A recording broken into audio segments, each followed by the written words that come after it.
Mercredi 3 janvier, bonjour à toutes et à tous, ravi d'être de nouveau en votre compagnie pour un nouveau quart d'heure d'infos dans la région. On démarre comme d'habitude par vos prévisions météo, qui plus est aujourd'hui alors que cette nouvelle tempête Éléonore balaye depuis cette nuit la région, voire un large quart nord-ouest de la France, de la Bretagne jusqu'aux côtes de la mer du Nord, le Pas-de-Calais et le Nord en vigilance orange pour vent violent, le littoral de la côte d'Opale également en alerte orange pour cause de vagues submersion. De fait, on a déjà relevé cette nuit des rafales à 135 km/h au Cap Grinet, 129 à Boulogne, 108 à Dunkerque, 101 km/h à Lille, jusqu'à l'intérieur des terres. Le vent souffle fort en rafale aujourd'hui, vigilance en vigueur jusqu'à demain matin. Et sur le littoral, attention, c'est jour de grande marée, coefficient de 106 aujourd'hui, marée haute à midi 32 à Boulogne, d'où le risque de vagues submersion sur la côte. Soyez donc très prudents lors de vos déplacements aujourd'hui.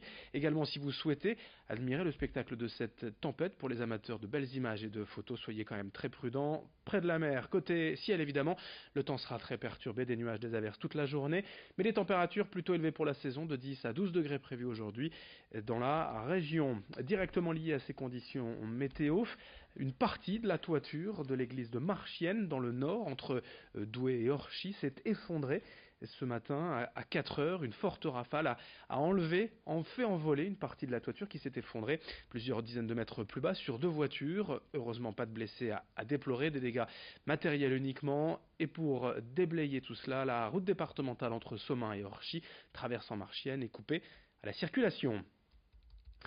Depuis quelques jours, une information qui fait le tour des médias nationaux dans la région. Les CRS assignés à la surveillance de la résidence du couple Macron au Touquet se plaignent de leurs conditions de travail précaires sur place. La sécurisation du logement d'un président de la République est certes une mission habituelle pour eux, mais ici les CRS disent subir le froid et les intempéries sans autre abri que leur véhicule. Une mission de surveillance statique donc, mais dans des conditions climatiques difficiles. Les agents réclament donc des abris chauffés où s'abriter en cas d'intempéries, comme c'est malheureusement souvent le cas ici dans la région. Nous avons rencontré pour cela le délégué régional CRS Nord du syndicat de police Alliance. Il nous en dit plus quant à cette situation et ses revendications des CRS au micro de Corentin Escaillé. Vu les conditions climatiques en période hivernale, effectivement, la semaine dernière, il n'y avait personne dans les rues. Les collègues étaient sous la pluie avec un fort vent. Certains officiers faisant montre parfois d'un peu de fermeté sont moins tolérants quant au fait que les collègues puissent se réchauffer 5 ou 10 minutes dans les véhicules. Donc il faut trouver une solution afin que les collègues puissent assurer la mission les pieds au sec, si on peut dire, en période hivernale. Autre info, la région des Hauts-de-France et l'entreprise ADECO ont récemment renouvelé leur convention. On signait déjà l'an dernier pour le développement des CDI intérimaires. Ce type de contrat permet en fait aux agences d'intérim d'embaucher des demandeurs d'emploi en CDI qu'elles vont ensuite envoyer en mission chez leurs différents clients. Le travailleur signe donc un vrai contrat qui précise sa rémunération, son temps de travail, lui ouvre droit au congé payé, lui permet surtout de sortir de la précarité liée au contrat d'intérim ou encore CDD. En un an, depuis la signature de cette convention dans la région, déjà 600 personnes ont signé ce genre de CDI intérimaire, des demandeurs d'emploi qui ont pu également suivre des formations dans divers secteurs d'activité. Explication au micro de Céline Huret. Quand vous arrivez à coordonner le public et le privé, vous avez plus de moyens mis en œuvre. Et donc là, en l'occurrence, quand la région nous aide à repérer des candidats, à identifier des demandeurs d'emploi grâce à Pôle emploi qui soient motivés, c'est plus facile pour nous ensuite d'avoir ces candidats directement dans les dispositifs que de chercher nous-mêmes. Donc c'est très complémentaire en fait. Ils interviennent en amont, on intervient en aval, et puis parfois aussi on a une aide au financement qui est à la fois celle d'ADECO, mais aussi de la région. En bref, dans cette édition, la suite des déboires des enseignes DLB après la faillite brutale de ces sociétés et de l'entrepreneur belge André Delcroix, dont DLB Meubles et DLB Cuisine à Capelle-la-Grande près de Dunkerque.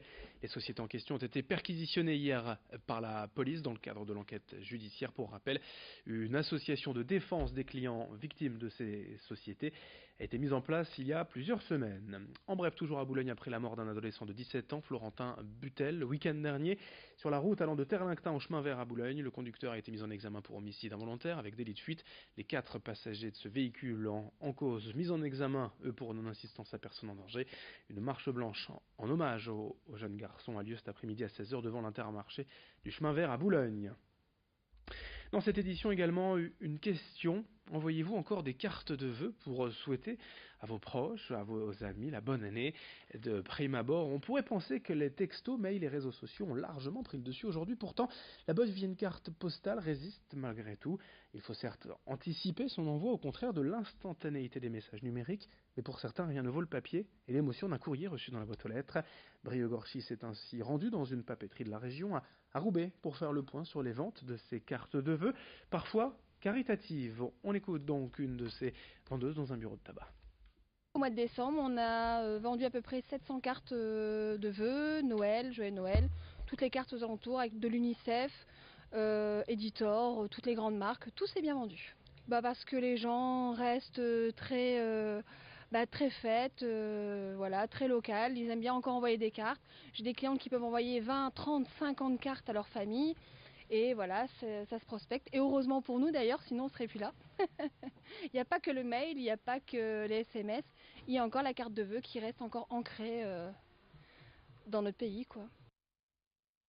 Dans cette édition aussi, une image avec quelques jours d'avance pour évoquer la fameuse et traditionnelle galette des rois. Mais pour en parler, on évoque ici l'aspect solidaire de certaines galettes, comme ici à Grand-Fort-Philippe, près de Gravelines. Pour chaque galette vendue, ici, 50 centimes d'euros sont reversés au secours populaire. Le boulanger Sylvain Butel estime ainsi pouvoir récolter jusqu'à 500 euros pour l'association. Notez également que la fève en question se transforme en un badge en porcelaine à l'effigie du secours populaire pour attester de la solidarité des clients. Et ce, en toute gourmandise, ce qui ne gâche bien sûr rien au plaisir. Explication avec le boulanger lui-même, Sylvain Butel, à Grand-Fort-Philippe, au micro de Corentin Escaillé. Chaque galette qui soit vendue, je reverse 50 centimes par galette vendue au secours populaire. La galette au départ c'était le partage, donc c'était une idée et avec le fabricant de fèves, comme il s'occupait du principe, c'était plus facile. En principe au départ c'était comme ça, on gardait une part pour donner donc ça reprend le même principe. Allez, pour finir, je vous rappelle quand même, le Nord et le Pas-de-Calais en vigilance orange pour cause de vent violent. Des rafales à 135 km/h relevées cette nuit au Cap Griné, 129 à Boulogne, jusqu'à 108 km/h à Dunkerque et 101 km/h à Lille. Jusqu'à l'intérieur des terres, le vent souffle fort. Des dégâts un peu partout, du littoral jusqu'à la Sambre à Vénois. Des lignes électriques coupées, 15 000 foyers sans électricité ce matin, des arbres déracinés. Une partie de la toiture de l'église de Marchienne s'est envolée. Un arbre s'est également effondré sur la cabine d'un poids lourd, heureusement sans gravité cette nuit à Éperlec près de Saint-Omer. Bref, pas mal de dégâts. On en reparle tout au long de nos prochaines éditions. Merci à vous d'être avec nous. Merci de votre fidélité. Très belle journée.